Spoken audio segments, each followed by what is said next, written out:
Yeah, good evening, guys. So I basically offered to do talk for Black History Month. I was going to talk specifically around like 100 years of Black, particularly like socialist activism. Something that I came across quite recently myself. But just to say that, this talk is inspired from my own journey, my own learning. There's much more for me to learn. I'm learning all the time. It's actually quite unbelievable how much there is out there to continue to learn and discover. So yeah, I offered to speak this evening. And so yeah, that's why I'm here. So happy Black History Month, and I hope that you will enjoy my offering of Black history. Okay, so I'm going to share my screen. Okay.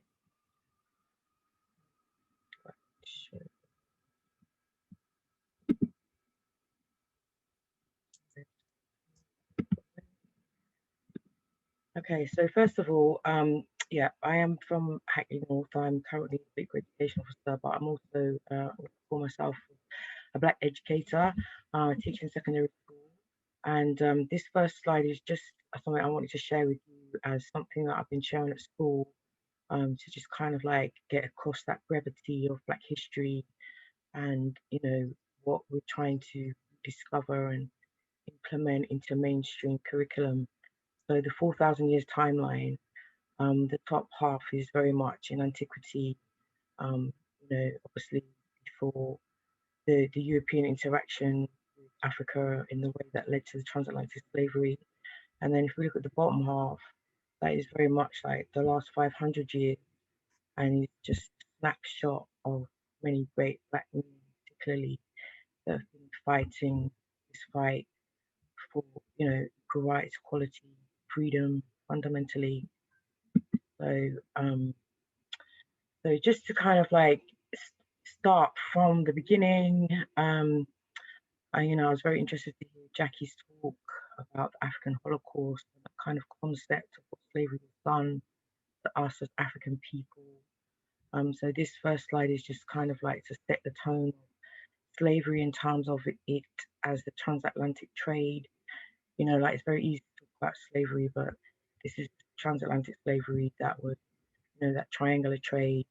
You can see on the map that developed into, the new world, the ability of the American merchant classes to, industrialize and, produce the basis of capitalism. So, Adam Smith's Wealth of Nations was very much looking at the product of this triangle. And that is what we're referring to. So if we look at this next map, um, this this map kind of like shows you the places where Africans were being taken into slavery. And, I've had a few conversations about, slavery and slaves and, like just kind of like the power of the words to be called an enslaved African is much more liberating and empowering than being constantly classed as a slave. So this is like kind of like the West Coast, but also on the map, we don't really see. So can you speak slightly closer to the microphone because you Okay. They can't hear very well at this point. Okay. I hope this will be a bit better. I'll try and speak a bit closer. If that's not happening, please let me know. So I was just talking about on the East Coast.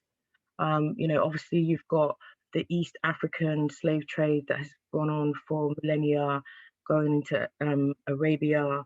Also as well, when we look at this map, when we think about the trading route in East Africa, you had Kilwa, particularly on the East Coast, a mighty trading city that was kind of obliterated by the Portuguese, and this smashing of the trade routes and, like the exchange of people was going on all over Africa into what we would call now the New World.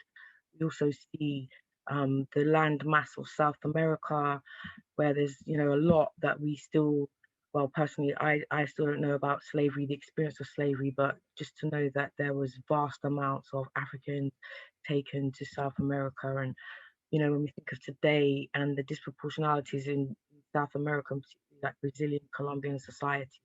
That legacy is very much there for us to see.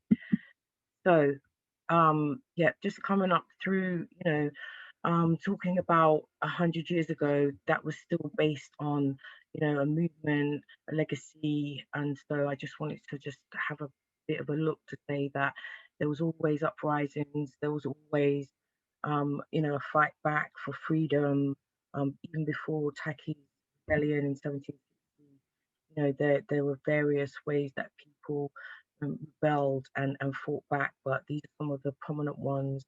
And like when we think about the world we're living in now and how people communicated, there still very much was a way of communicating in the word of mouth and the written word and reading, and like that kind of exchange across the continent, and on the ships and sailors and the pubs. Like there was very much interchange of knowledge and activity, and from islands, and so people did hear about things and things did happen, and that there was always a legacy of that. um so yeah, and there were certain people that we don't really remember. So after Louverture was taken, like Haiti hadn't reached its status as a republic, so Dessalines carried on. Bookman was very instrumental right at the beginning of that movement coming out of Jamaica, like rallying the people.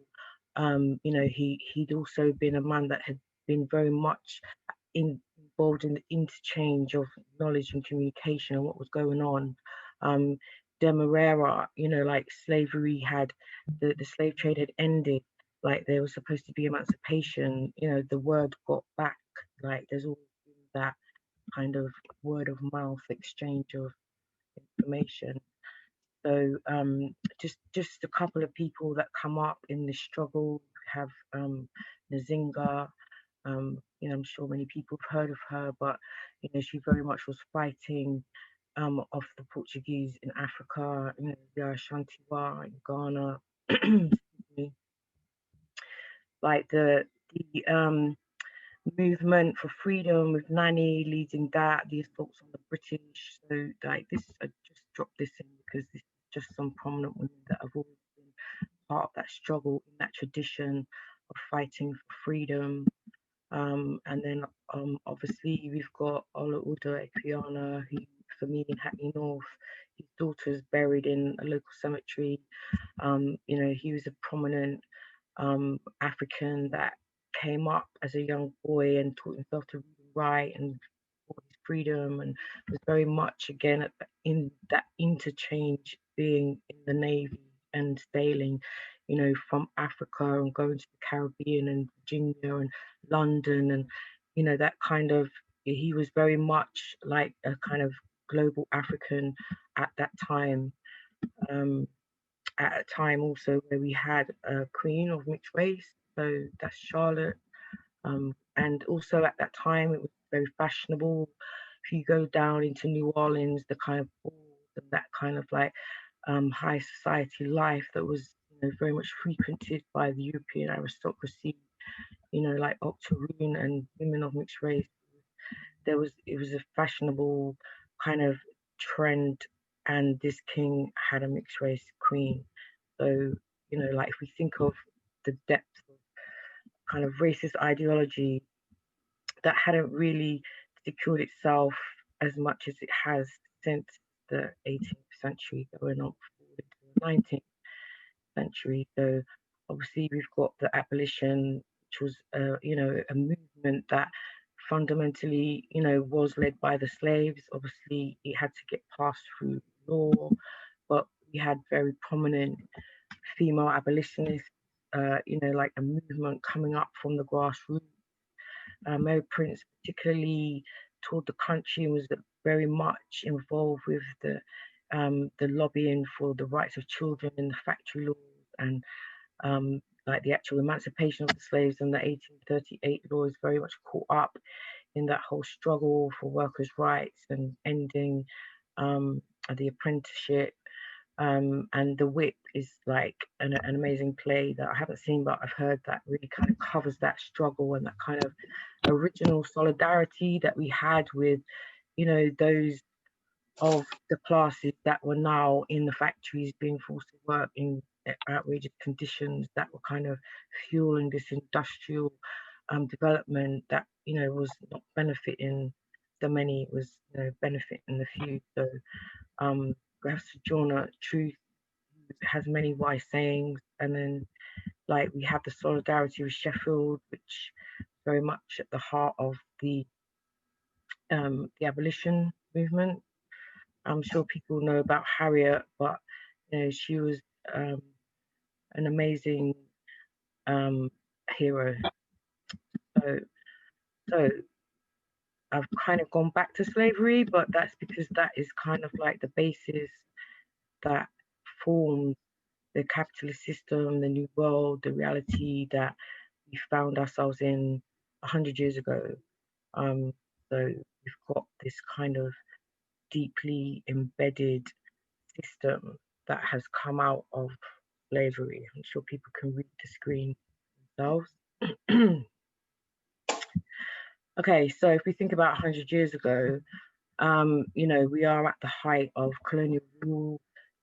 The post-slave societies are under colonial rule. Colonialism is pushed into Africa, it's established in India, other places, but you know, particularly for me, that a person of African descent, I'm talking about this kind of legacy of Afrophobic racism that has produced, you know, a system. So, in relation to emancipation, we have emancipation, but personally, if we look at the capitalist system, it was very much about having wage labor. So, the system of slavery, you know, there's many different arguments about why it ended, etc., etc. But at the end of the day, it enabled there to be wage labor, so that the concept of the slave master providing for the slave was no longer viable. Different nexus of cash and exchange, and so that kind of like enabled that system of exploitation to be established, because you know, you've just violated and enslaved us, and now you apparently have freed us to now clothe, have, and feed ourselves, but we still have to go to work. And you know, if you want to look at it within the context of who owns the meat production, there you are now as a free enslaved African who's now living on a slave wage labor. So we know that, you know, fundamentally, if we look at society today, kind of like underclass, the belly of the capitalist system is very much based on that natural inborn inequality. Okay. Just to say, the lynch effect, I'm not sure if people are aware of that, but I think it's about 1712. Willie Lynch made a speech, he wrote a letter, and he was describing the psychological way of dividing slaves and keeping them against each other and from not organizing. And you know, that was a very popular method, which maybe was also employed to actually divide the workers of the world. So if you think about 100 years ago, this map shows you a kind of indicator of how through the triangle of the transatlantic trade, there also came a triangle of transatlantic activism. It was very much close connection and ability to communicate through like the continent, African continent, but also coming into the Caribbean, coming into America, particularly North America. And when you think about the Harlem Renaissance, excuse me, the Harlem Renaissance, which was at its height like 100 years ago, like there was very much an explosion of radical thought, political activism, literature, art, music, you know, but for many of us, the the Harlem Renaissance is about music and dancing and poetry, when really it was very much at the heart of a radical movement. So in 1919, you had just had the Russian Revolution, so there had been that major overhaul and that like change of power at the hands of the state. And you also, had countries that were under colonial rule, and like generations coming up out of slavery. So it was the height of lynching, particularly in North America. Like I'll show you a little bit. I'll show you Ida, but so there was very much like, just as right now we have like police brutality and George Floyd murdered in the street. At this time 100 years ago, there was murder in the street regularly, weekly, daily, and it was like a massive event that was, basically condoned by the state and was kind of intrinsic and part of the experience. And then people in the colonies were, feeling that repressive, racialized oppression and violence. So there was very much a connection of experience and activism that was interconnected by, like telegram and pamphlets and newspaper articles and books and radio, like, and people would go and hear people speak, and then people would talk about the speech, and so there was very much like a connection. So these are some of the people that I'm referring to. So I will go through them, but just to say, at this time, it it had been, there was a lot of racist violence. 1919 was the worst summer of racist violence in the USA, but that also had been the reality in Britain, in some of the port towns in Liverpool, Bristol. There was a deep-seated racism, and it was like at that time, if you think of it in the context of, like what was happening in Russia and Workers of the World Unite, like the kind of racist tension and fighting that was going on, in retrospect, is incredibly divisive. And so, there was like this real kind of push to have that solidarity, although, that was difficult in its own context, particularly if we're looking at America, but there were still, African Americans pushing forward and dealing with these concepts and trying to build that unity to, you know, challenge the exploitation, oppression, and violence that people were experiencing. So these are just a couple of paper cuttings from that summer, but also just to, think about 1919 just being a pandemic. This had disproportionately affected um, African Americans and Black people as well, and that was mainly on the same kind of level of, you know, um, housing issues, access to health services, the kind of work that you were doing. So many people had already had the spring flu, but so there was immunity, but those that did get sick were more likely to die, and it just feels like you can really have gone round in 100-year cycle, and like we're still pushing for the same things really. So this is Cyril Briggs. He was founder of the African Blood Brotherhood, which was when we think about like Black radicalism and the activism that was happening at that time, like a lot of people think about Marcus Garvey, but there was very much a community of people. There was a lot of intellectual banter, discussion, debate, different avenues, directions, and whereas Marcus was more of a nationalist, Cyril was much more of a socialist. So the African Blood Brotherhood, um, which also had many prominent women as well, was kind of like more of a socialist organization. And a prominent magazine that they produced was Crusader. And this was a way of kind of like enabling people to get that deep education, look at different ideology, and expose the things that were going on. So we have Grace P. Campbell, who was also part of that organization. And yeah, she was the first African American woman to stand for mayor. She stood 2 times. She got about 10% of the vote. But often it is about being on that campaign, being on that platform, bringing these issues to the fore. So she was very much at the heart of that, and proud to be a socialist at that time, which in retrospect was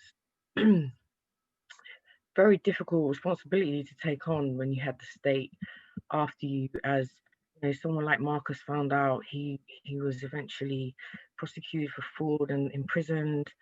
They tried to break him, but he had like millions of members. You see the marches of Marcus, of the Universal Negro Improvement Association. If you see the marches in New York, like it's actually absolutely phenomenal. Like the organization of the unity, and the skills and the quality that you can see that he was unable to mobilize and organize, like and Marcus Garvey still, his legacy still very much remains, even though some people may misconstrue him.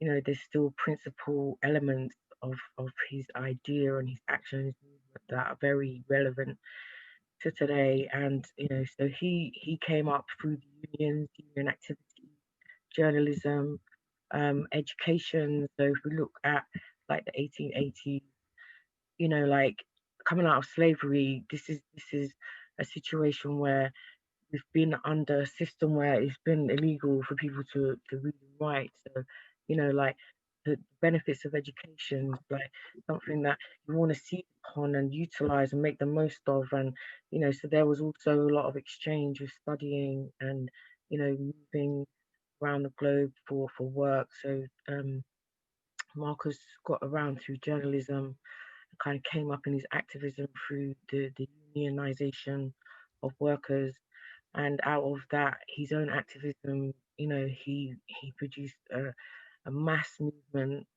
where you had the Black Star Liners, and he was really like getting people together and building infrastructure. And so that is why he had to be basically taken down, but he still has had massive impact. So Hubert Harrison also at the time had a massive impact. Like Hubert was kind of like the I said, a talented intellectual. He was like the intellectual mind of the time. He used to read a lot of the books and the literatures and provide literary reviews to people, and kind of like share his intellectual abilities so that it went out to mass movement. He was, very much an influencer. He was editor of the Negro World. And so he, for one, is someone that I'd like to know more about.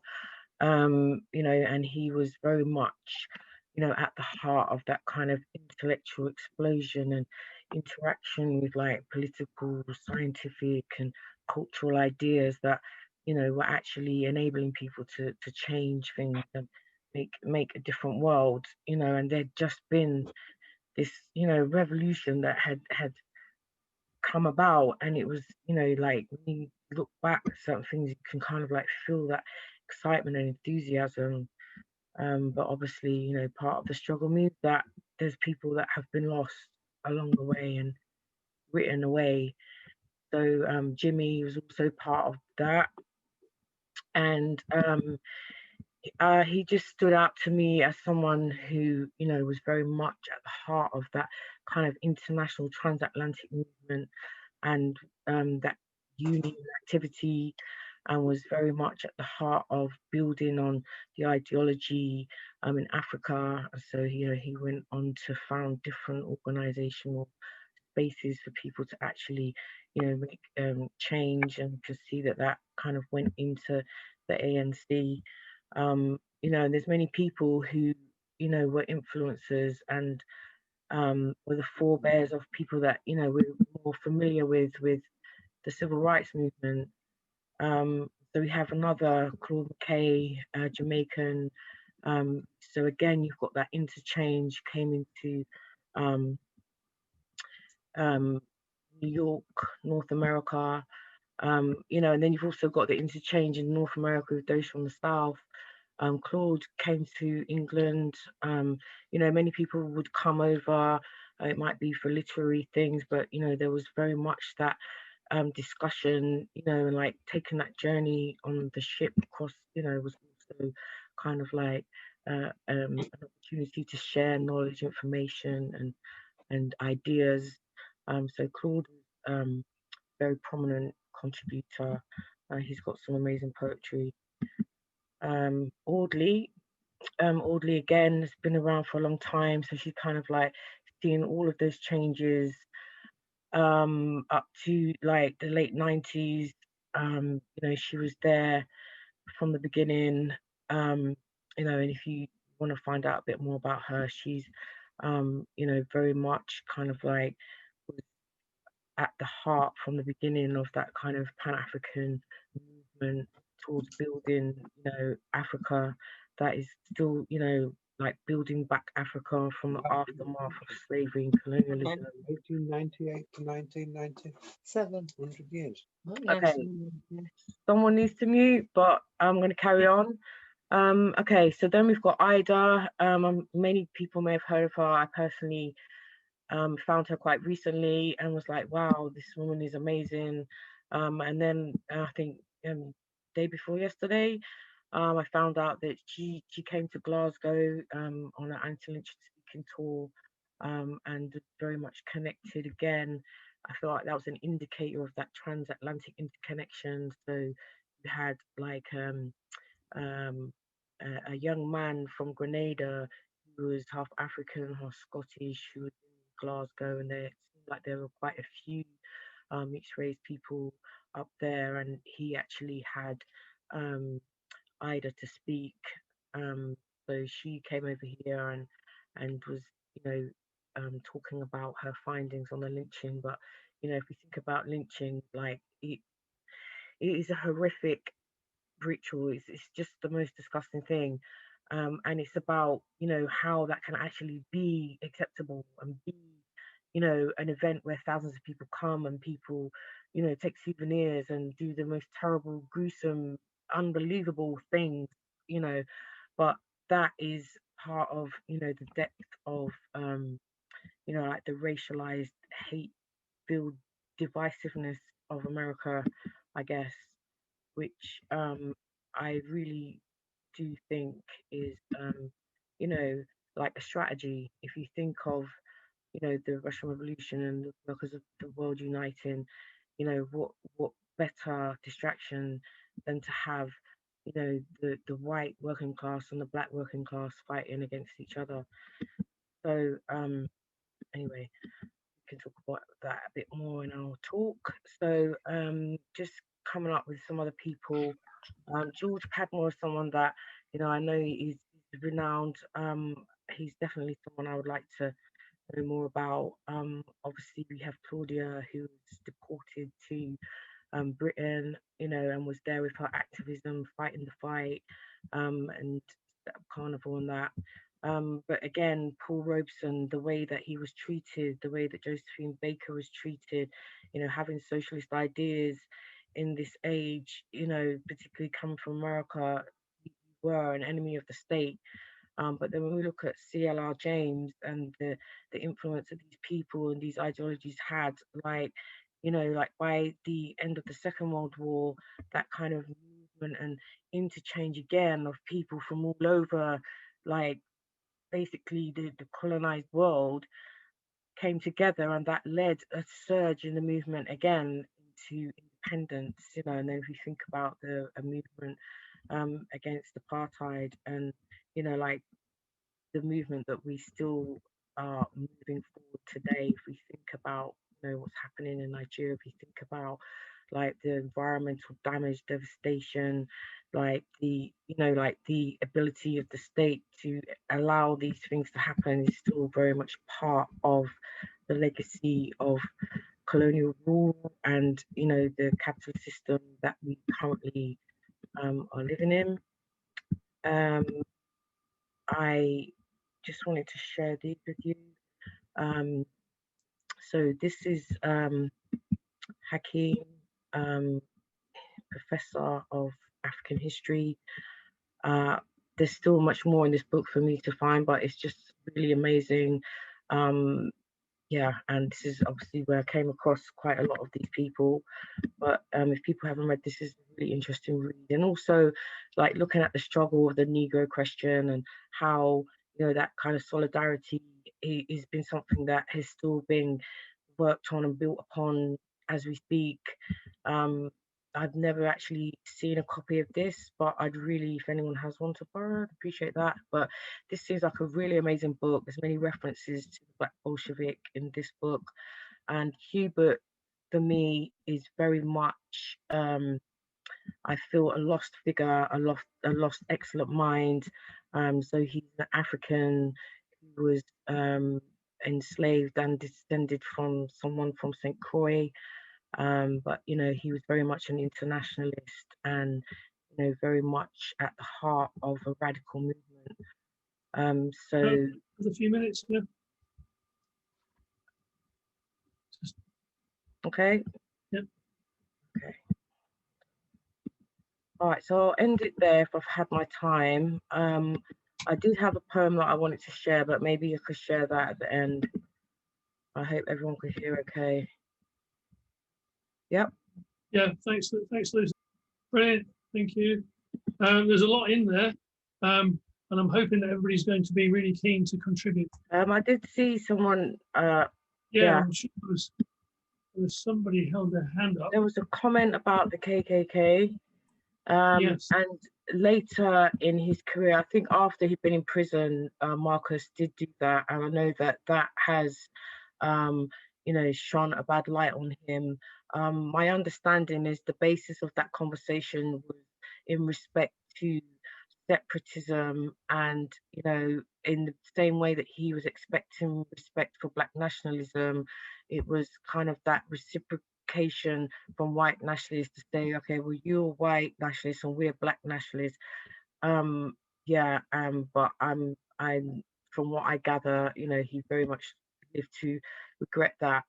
So yeah, and I think part of the kind of the rift with the movement was that, like, the socialist ideology was about, you know, workers of the world, we were all one, we were all being exploited. It's not about, you know, just black and white. But at the same time, you have to realize this was in an era where people like J.A. Rogers were going back and doing their research and discovering the fact that there was much ancient history, whereas a lot of, you know, the common knowledge in America is that, you know, you're Africans, you're savage, you come from the trees. So, you know, Marcus was very much about uplifting that Black pride and, you know, having that knowledge of self-awareness, which I think is why he still remains so strong as he does today. So, Ozzy, did you want to ask a question? Yes, hi, and good afternoon. Ozzy Warwick from Trinidad and Tobago, and thank you very much, Comrade Lucy, for that very powerful presentation. I would just like to find out, in terms of the 1945 Pan-African Congress in Manchester, how do you see that particular event playing a powerful role in terms of Black history and socialism? I'm very glad that you mentioned that, actually, because I missed out, actually, the most important thing that I was going to mention in relation to the centenary was the Declaration of the Rights of Negro Peoples of the World. And also, again, focusing on that interchange, London, England has very much always been at the heart of our movement. So, you know, the fact that you know, that conference was in England, Manchester, was, you know, very prominent, and a lot of people did come out of England. But again, you know, that, like, coming forward through to that, I have to say, like, I need to read further down. So I can't say I'm an expert on what went down in that meeting, but just to say that, you know, a lot of what was happening in, you know, the 19s and going into the 20s is very much the forerunner of that coming about. So yeah, it's amazing. And, you know, often it was at Oxford and Cambridge. It was people in societies and clubs, you know, like when I read about Diane's experience in Cambridge, you know, this also was very much a place where discussions were able to be had in an international context. So yeah, we should be proud, like, the legacy of Manchester and England, you know, are very much at the heart of our struggle. Tony? Thank you. Yeah, I mean, I don't claim to be any expert in this, but I would like to raise on the question of Marcus Garvey, who was famous for the Back to Africa movement. And it was also termed Black Zionism because Garvey was one reaction amongst many amongst Black people to white supremacy. And I would say that Marcus Garvey was in many ways the most reactionary element of that. I mean, he did actually form close links with the Ku Klux Klan. In fact, the Ku Klux Klan issued threats to Marcus Garvey's Black critics. And I recommend an essay, Black Fascism by Paul Gilroy. I certainly think it is worth reading. I remember one quote from him where Garvey spoke about the KKK having lynched racial pride into the Negro. And I think that's quite a stunning phrase in many ways, given the role of the KKK. But Garvey wanted, in essence, to establish independent Black capitalism. And he saw the way to do that was the return, so-called, of Black people to Africa. And I think that's a reactionary concept because, of course, the KKK and the white supremacists also wanted to see Black people return, as it were, inverted commas, to Africa. The only difference between Zionism amongst Jewish people and the Black nationalists amongst Black people was that Garvey was unable to form any alliance with, if you like, those who could have affected that transition back to Africa. If he'd been able to form an alliance with American imperialism, then that movement would have taken the same turn. In fact, there was an African colonization, a return of African slaves to Liberia, and they became, in essence, settler colonials in Liberia and oppressed African people in Liberia. I mean, that was the ideal of Garvey.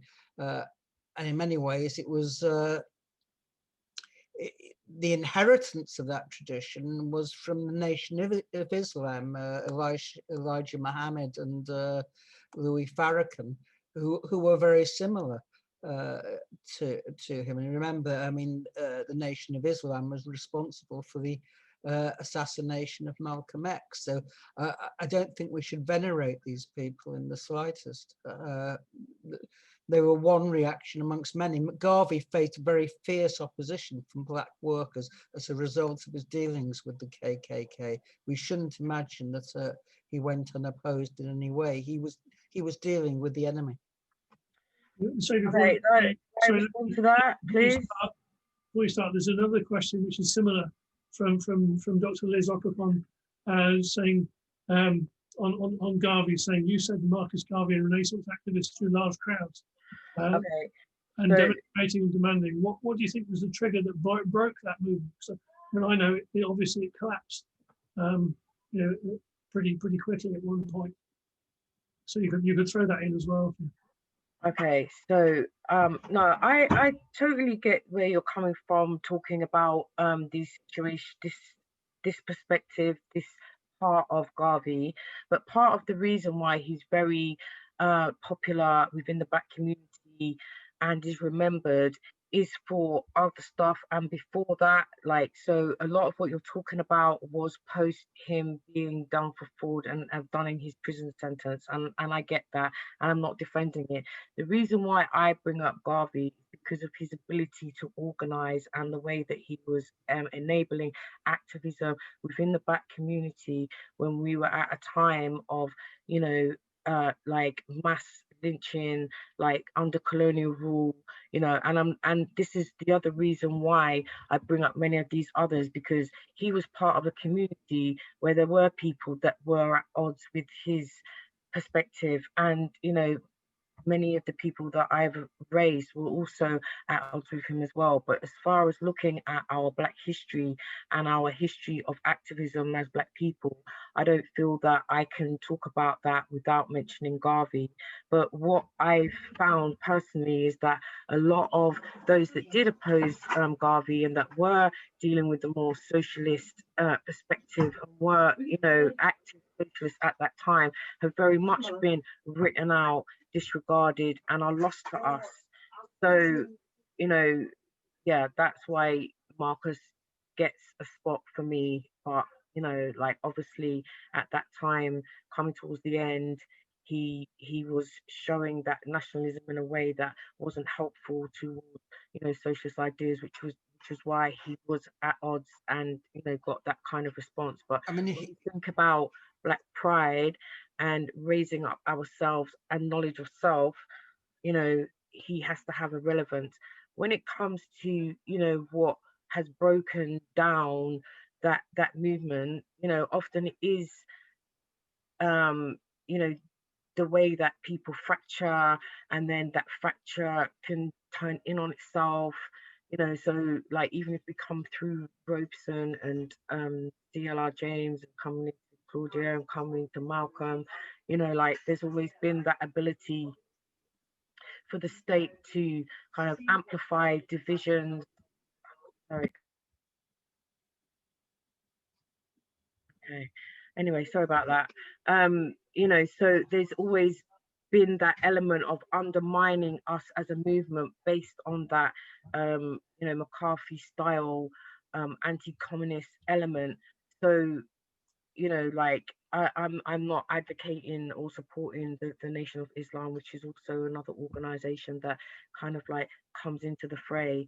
What I'm talking about is, you know, a history of a fight for freedom against exploitation, and then this kind of legacy of understanding our exploitation within a capitalist system that Marx has set out, so that, you know, pursuing socialism and that radical activism and Black organization to, you know, be free is about our ability to address racism, but it's also about, you know, all of the workers that are all being exploited.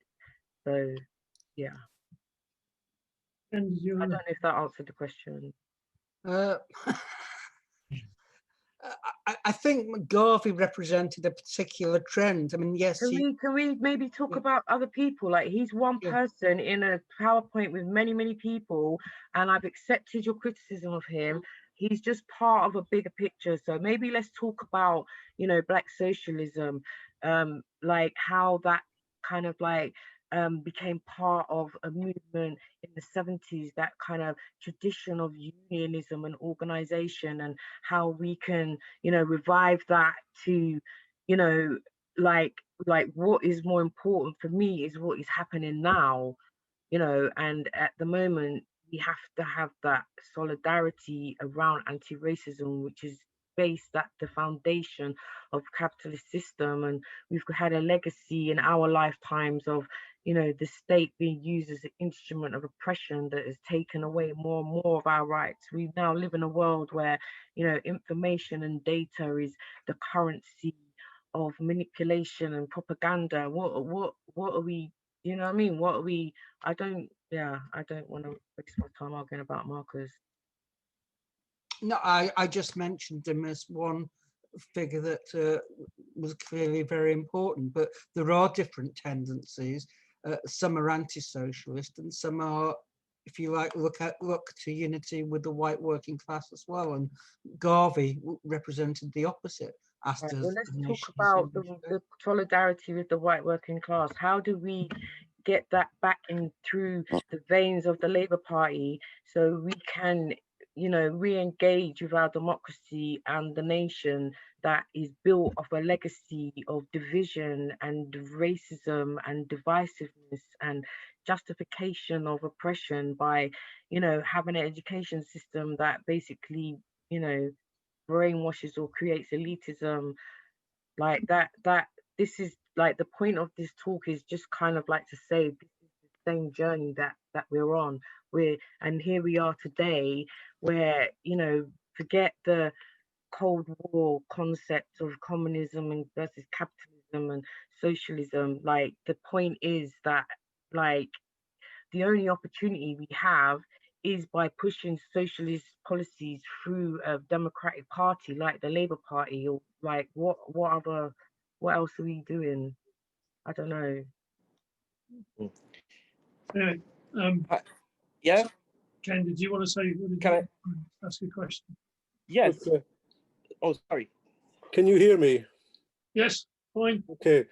Thank you, Lucy, for the talk. You made reference to the play The Whip by Juliet Romero, which I was fortunate enough to see. It's an excellent play and does highlight, in particular, the extraordinary financial settlement that was made to the slave owners as part of the process of getting the abolition through the Houses of Parliament.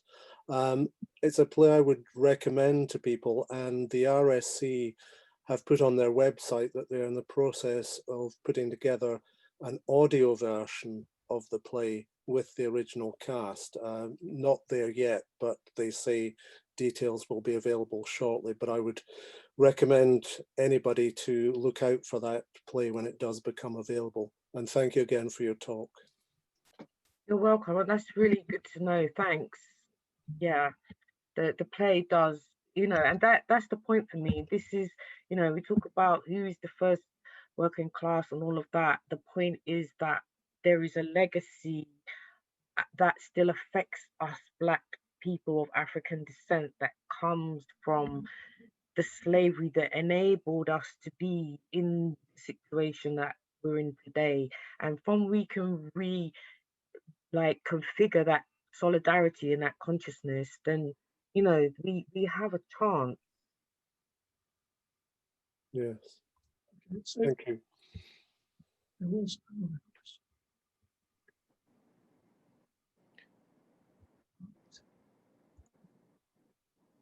Okay. Okay. Lookman, can you unmute yourself? Yeah. Yeah, Yes, I can hear you now. you want me to go? Yes, that's a good question. Yeah. Thanks, Lucy, for the excellent presentation. I just wanted to actually make a comment in general, because obviously the talk is about, quite rightly so, about the past, looking forward. And I am very much about looking forward from another perspective and working with our Black African heritage comrades, me as an Asian, or us as Asians. And together, when we work together as South Asians and people of Black African origin, there is a mixture going on. And the struggles that people have just talked about, the differences of in the bygone age between Garvey and others, we have those differences today, and we argue them all the time about how we actually come across. Now, for us Asians to get involved in with the Black African heritage, our experience is we come at it from the imperial colonial struggle, which, as you all know, South Asia was occupied by the colonialist regimes, which was different to the slave trade, but in a way the exploitation was still the same. But I am very much about today of challenging racism. And what I find is that the left needs to give us space, because we have our own differences within ourselves that we argue all the time. And those differences should not be seen as us falling out with each other, but they should be seen as part of our own development as to how we actually address the challenges of racism within the, in our case, we're actually looking internally into the Labour Party before we can actually go on to asking for wider racism in the wider society challenge. And the reason is the only place we got to argue politically, with the UK being a two-party system, is our home on the left within the Labour Party. Of course, there are people on here, and many of them, and I know a lot of you, you're actually outside of the Labour Party for various reasons. But we can't afford to go there, because for us to challenge racism as a nation, we have to get one of the political parties to do it. Doesn't matter how bad that political party that we rely on is, that is still our only chance to actually address it. So if I give you an example, we recently been we've recently been discussing this very current issue, which is up until 2015, the last of the taxes that were paid to the slave owners was in 2015.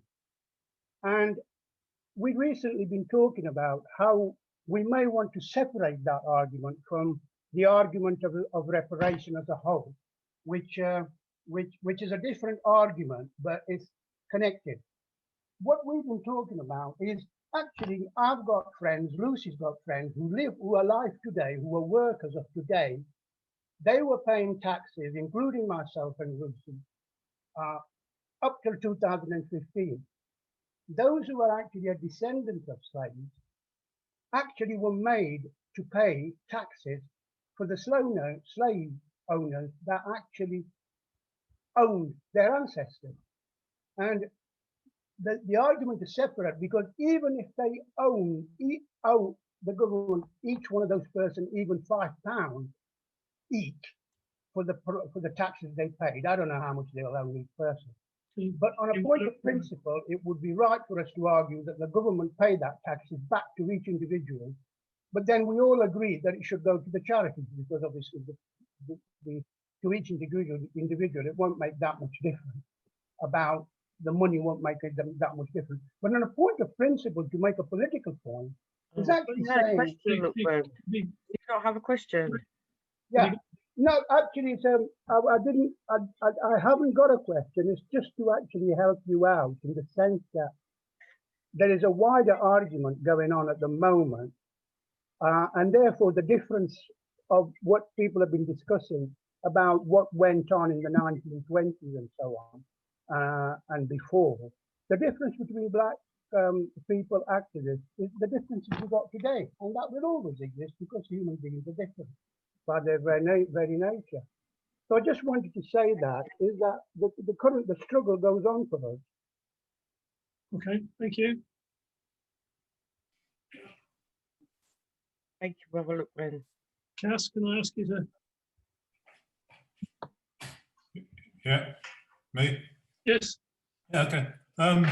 But thanks very much for that talk. You certainly taught me a lot, and mentioned names, a lot of names that I'm familiar with, but don't know much about. I'm only 59, and a lot of those people died before I was born. I think my question is about engagement. You know, there are some icons in Black history that you've mentioned who managed to organise rebellions and uprising and protests in the civil rights era. But where are today's Black icons that can mobilise the Black community? But Black people are generally disengaged from politics. I think it's been brilliant to see lots of Black people involved in the Black Lives Matter demonstrations in the UK and America and across the world. But in general, they are disengaged from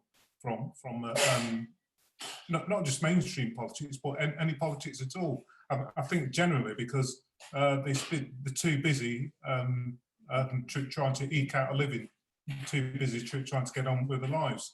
So my question to you, Lucie, is how do we mobilise Black people? How do we get them more involved in politics, whether it's party politics or you know grassroots politics?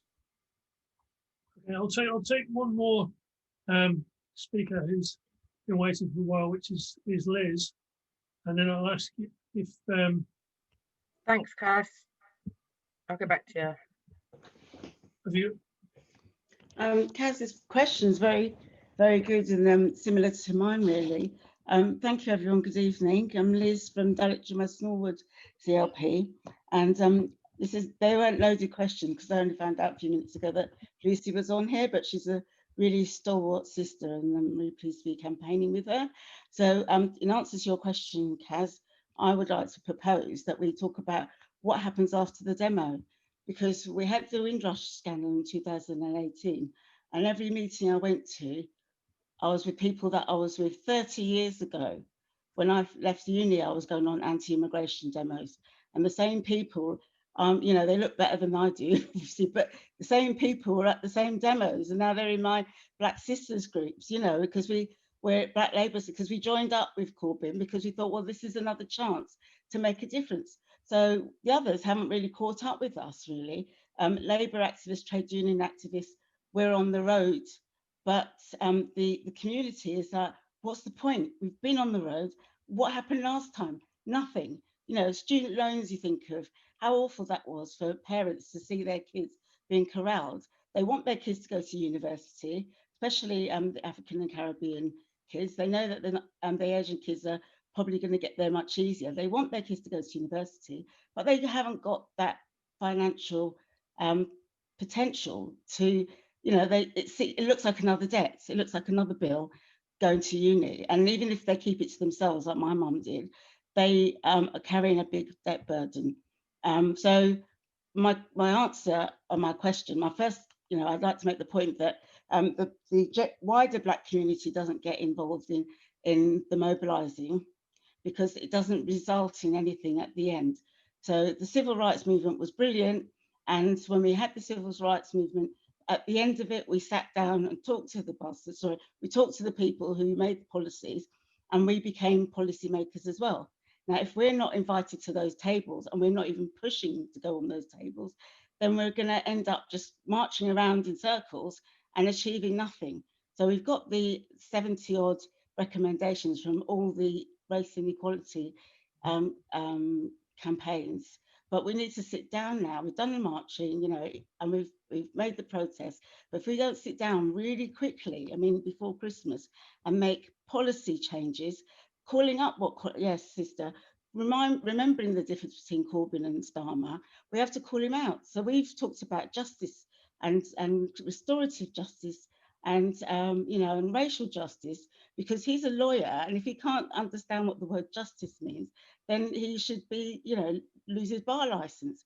But to ask the question to Lucy then, because I'm just so impressed when I see the black and whites of Marcus Garvey and the people that were so smart, the way they were dressed, mass movements, you know, similar to the mass movements we did see in Russia, Germany, France at the time as well. So they were engaged and inspired by that mass movement.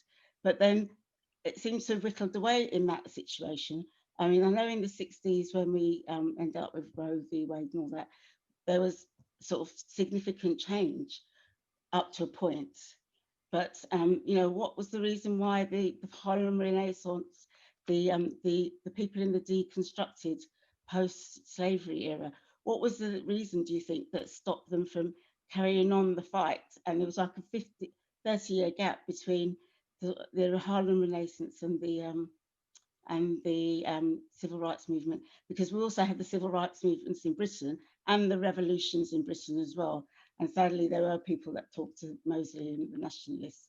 But yeah, you know, you do understand, you do have to understand, who's the sister that asked about Garvey, you do have to start and understand that if someone burns down your house and says, we don't want you here, why would you stay? You know, I'm never going anywhere because we fought to get here and we fought to stay here. My family came as Windrush heroes. And, you know, going where? You know, going to a place that's been raped by British colonialism for the last 70 odd years, for 400 years actually. So no, we need to stand our ground, make sure that Labour works for us. We have to use Labour and not let Labour use us. That's my suggestion. Thank you. Just right, because you answered that question. Well, that's my take. I did say it's my take on Cassie's question. Yeah, there's another one which is sort of related, which is by Paul Collins, which is, what is your response to those comrades who dismiss the Black Lives Matter movement as ID politics. Okay, it's slightly off, but it's along the same line. Okay. All right, thanks. So I'm gonna go to Cass. So yeah, like I mean for me too, I'm still learning. This month especially I've learned stuff every day. And the Hansard debate, the Black History Month debate in Parliament, just reading that you learned some stuff that was quite interesting. But in relation to engagement, like if we look at just what I've spoken about, every time there's been an uprising because of brutality and violation, people have been killed and executed, and you know there's been like brutal put downs. You know, like there's a legacy of that, and like you're in your 50s, I'm in my 50s. So as I was being conceived, Martin Luther King was getting assassinated, Malcolm had been assassinated, even JFK had been took out, like various other leaders, you know, you've got Stephen Biko, you've got Patrice, like um I can't even remember. I think it was in the 90s. I'm sure there's people here that have heard of Chris Haney, but when I read his obituary, I just felt like you just took him out. He was such a like a wealth of learning and experience and knowledge, and like yeah. So there's a legacy of, you know, whoever puts their head above the parapet is getting taken out. You know, whatever you think about the end of Marcus's career as an activist, yeah, because that bit that has been contentious is very much at the end. If you look at his, you know, legacy, like he did face that. You know, like Walter Rodney, Olive Morris, Claudia, you know, like there that may well be a reason why, you know, people are disengaged. If you think of a 40-year legacy, think about the mass mobilization of Black people across Britain to you know, call out the government and the police's lack of response to the racist firebombing of a party that led to the death of 13 young people. You know, the response of the state was to flood the community with, you know, riot vans, and that escalated into the 1981 riots. Like this is a legacy. So if people, you know, have been burnt, like even Stephen Lawrence, like to hear about the infiltration of the organization where people were trying to get justice for, you know, the family of someone who's been murdered under a racist murder. You know, is it any wonder that people are disengaged? You've been traumatized. Like I never used to call myself a socialist. Like I'm an 80s child. Like I know what happened to Paul Robeson and Claudia and Josephine Baker. You know, like so, like the coming into the party under Jeremy Corbyn's kind of enthusiasm is kind of given me an opportunity to feel like there is a space, and now I'm in. I ain't leaving. I'm fighting because we have to fight from the inside. We have to have representatives on the inside. So, you know, like supporting our candidates. So, you know, like I know there's been a lot of contention, but Jermaine Jackman really is coming up from the roots. He is like coming from that tradition. He's, you know, like from your elders, Guyana, Bernie's from Guyana, Walter Rodney's from Guyana. There's always been that tradition. Like he knows where he's coming from. This, you know, it's about us nurturing and encouraging and supporting like young fire to come through. So, you know, it's very much about that as well. It's very much about the Labour Party being seen locally to support campaigns for people to be willing to speak out. Like, you know, white silence is violence. Like you're, you know, like there's a complicity of kind of willful silence here. You know, unwitting isn't a good enough excuse. Like there has to be that element of reassurance to people that, you know, I'm not speaking and my words fall on deaf ears. Like there has to be the push from us from the inside to ensure that, you know, specifically we're talking about the Labour Party, it has to be anti-racist, human rights, like that covers it all. Like, but it has to be genuine, and if you want that to be genuine, you have to allow us space to organize and to, you know, be heard and you know, like things like political education. Just take a couple more contributions. Sorry, but also, you know, it is for us inside to be calling the leader of the opposition to account. Like, we have to carry on pushing, but we have to also have that solidarity amongst us, which, you know, is what we're still working on. Just in relation to Black Lives Matter identity politics, that to me is just a cop out. It's kind of a sectionalization of an issue that is so deeply embedded into the system of being. When we look at, you know, fundamental issues around humanity and how people are behaving and the environment and the quality of life, it's all intertwined and intermingled. So it's not identity politics. It's at the very heart of the failings of our current system. Right. Steve, you want to make your point? Yeah, I mean, I want to ask the question, where did it all begin? You know, where did it all go? Where did it all begin, or where did it all go wrong, or whatever? Because I think I want to link together a couple of points, a couple of things, three ideas. One is about the democracy that we've got and the constitution that we've got. And another one is about the identity that we've got as a country. What is our identity, and what is the culture and history of this country? All of these three things, separate things: constitution, identity, and culture. Separate things that are all actually tied together. And you can see that quite clearly if you go back to America. If you go back to when did the American Constitution, when was it created, and what kind of America was created out of it? It was created in the 18th century, and it was created as a slave republic. I mean, racism was built into America right from the word go. And it's built into the kind of democracy they have in America. And the question in America is, can Black people in America get equal rights in America without really changing the political and constitutional system of that country? And I'd say the answer is no, they cannot. They've got to change the political system quite radically, and then they can have a cultural and democratic kind of revolution. And I think we've got exactly the same problem here, that we have to change the political system in this country, and with it, the identity of what it is to be British or perhaps English, and our history and our culture.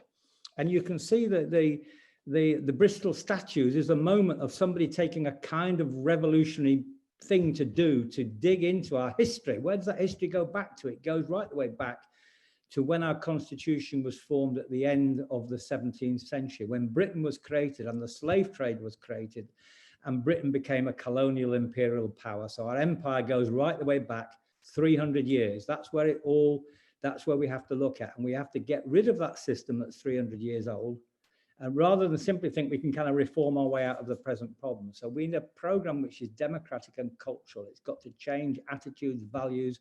It's quite a revolution, a cultural revolution in this country, and a democratic revolution. So I wanted to just throw that into the mix. Yeah, no, you've raised things that, again, I wish I said. Take Ozzy for a minute. Ozzy, you wanted to come back in? Yes, sure. Just a quick thing. One of the things that struck me, Lucie, when you were presenting, was this question of the transatlantic activism. And I saw that it was very much present in the 1920s and again in the late post-World War II era with CLR James, George Padmore, and all of that. So my question is, I'm particularly interested in that question. How do we strengthen a transatlantic socialist activism? So we have, like, those of us here in Trinidad, in the Caribbean, I'm sure there are others across maybe in Africa and so on. How can the Labour Left Alliance, as well as those of us here in the Caribbean, I am very intrigued by this concept of building and strengthening a transatlantic socialist activism. So I'd like to, hear your thoughts on that. Thank you. Shall I go? Yeah, you just. All right, brilliant. All right, I'll go to Ozzy and then I'll speak back to Steve. I think right now, currently in the COVID and the kind of like utilization of Zoom, there's been like a surge in that transatlantic, and I would say that it's more kind of international rather than just transatlantic. If you want to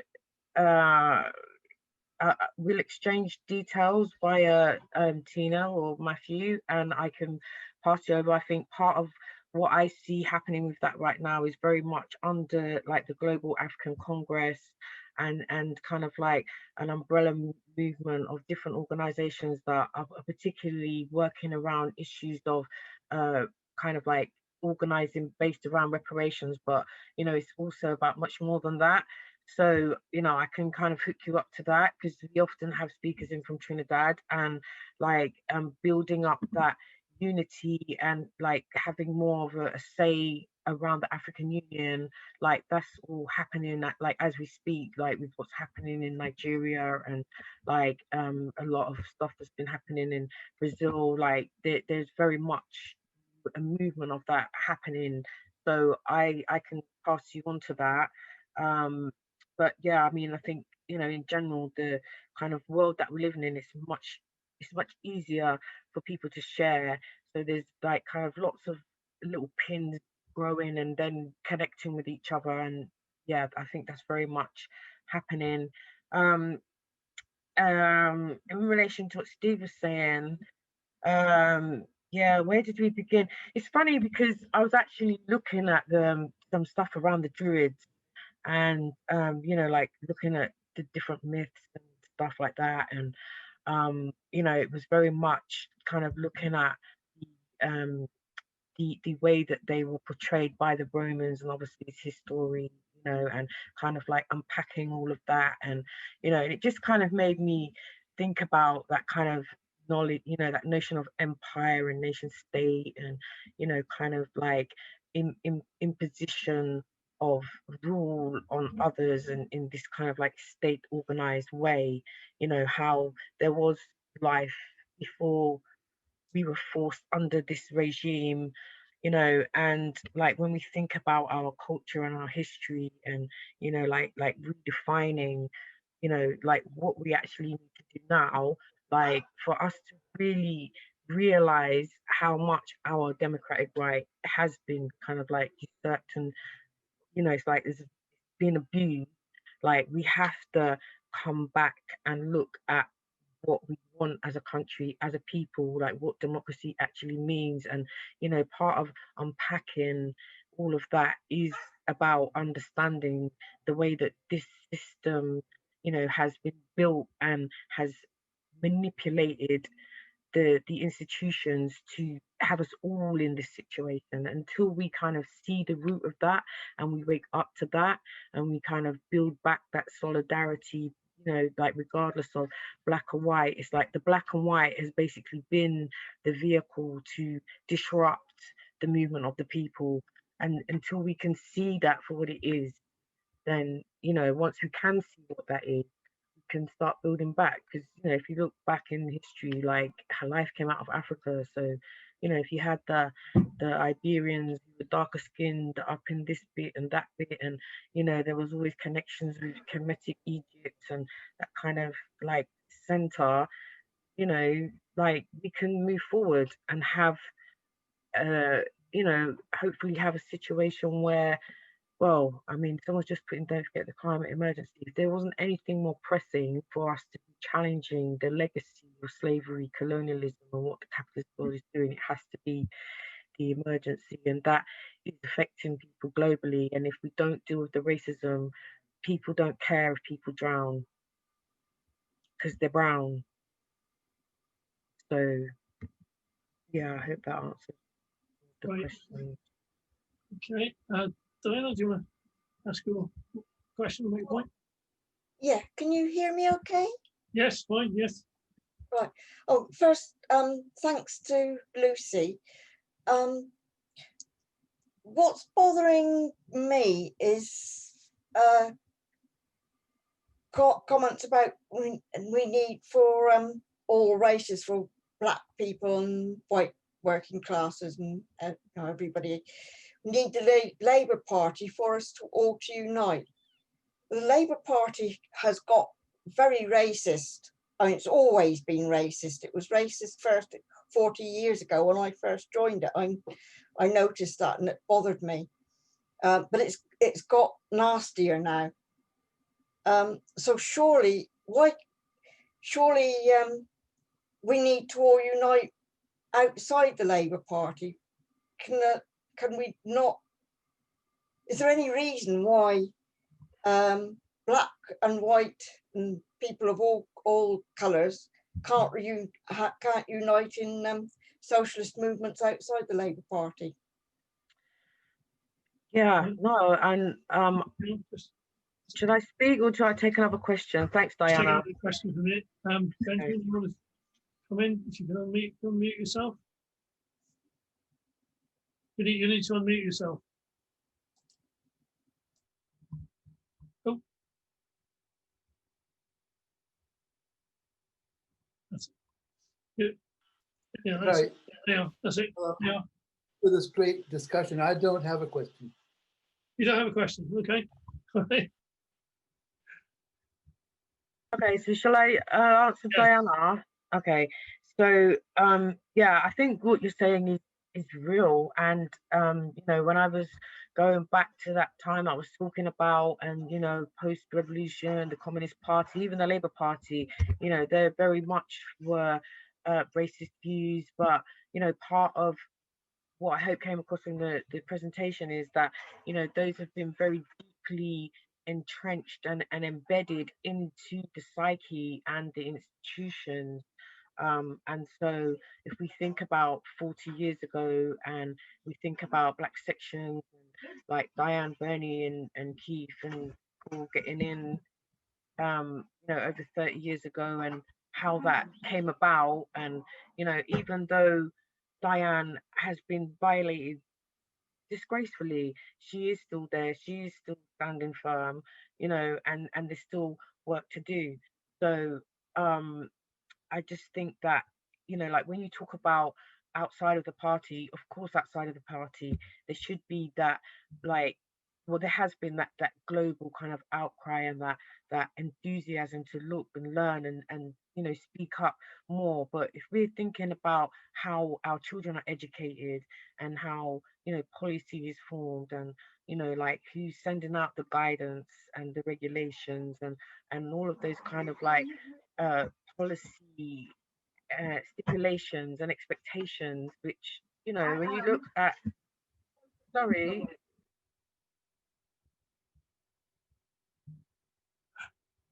my child is being rather inconsiderate. Anyway, I was just trying to say about the 2010 Equality Act that very much washed away a lot of the advances that were made with the Labour government from '97. So the reason why it's such a crucial issue for me, you know, I'm a Labour Party member. I've always voted Labour. Where else can I go? We have to push inside because it has to be changed at a policy institutional level. Even just having citizenship as a subject that I trained to teach was through a Labour government. So, you know, the kind of progress that we can make, that there are mechanisms that government can enable those changes to come about, and we really need to be in that position because, you know, right now the Conservatives are looking to actually change the constitution and can't let them be unchecked. Okay. Right. Right, thanks folks. Sorry, Matthew, if there's no questions, and yeah, particularly thinking about what Steve said, I actually did want to share a poem. So if no one else does have a contribution to make, I'd really like to read out a poem. That's okay. Yep. Okay, so the first one is, well, it's not a poem, it's just something that I wrote, but I just, you know, with what's been happening with the equalities minister and the debate and talking about not teaching children about inherited guilt and white privilege, which is just a ridiculous way of summing up anti-racist practice. So, okay, what is a discourse? A realm within which to discuss a topic, situation, an issue in a particular context. Currently, that is the crisis within capitalism and the elite's desperate attempts to maintain the control that their monopolization of the state apparatus allows. A state apparatus that is supposed to be mandated by the nation. But no, the elite who instituted the constitutional monarch as a figurehead after beheading the obstacle to the enrichment of a few at the expense of the many, have not stewarded this planet. They've raped and plundered it, and now rape and plunder humanity in the pursuit of profit. Children are killing children, the whales are wailing, and the ice is melting. The crisis is now. You have not advanced, and the invisible hand is a white, misguided hand that needs to realize where we came from, and stop denying the travesty that ensues.